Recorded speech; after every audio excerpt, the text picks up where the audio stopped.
Osnovnošolci iz Maribora in okolice so napolnili dvorano Tabor, da bi iz prve roke preverili možnosti izbire za svojo prihodnost. Da se seznanimo z šolami, pač da vidimo, kakšne programe imajo, pa da se naučimo kaj v novih šolah, da se lažje izberemo, kam gremo. Videl sem dosti stojnic, pač za srednje pa gimnazije.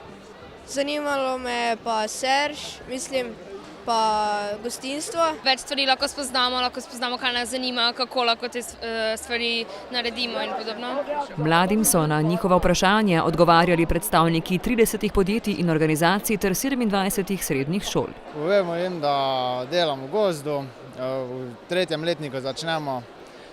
Lesarji in mizarji pa delajo v delavnicah iz lesa, katerega mi podremo in ga potem razžagamo. Za nas je to priložnost, da se predstavimo, ker poklic vojaka je način življenja. Vsekakor jim prikažemo oborožitev, za mlade je to zelo zanimivo. Predstavimo pa tudi možnosti sodelovanja za Slovensko vojsko in vidijo, da je to zanimivo in marsikateri od teh se tudi odloči, da se nam potem pridruži. Pritegnejo jih ti stroji in da lahko ti iz surovega materiala narediš nek izdelek. Mladi so na enem mestu dobili konkretne odgovore. Z drugim kariernim sejmom v Mariboru se torej udejanja ideja o združevanju želja in potreb na trgu dela.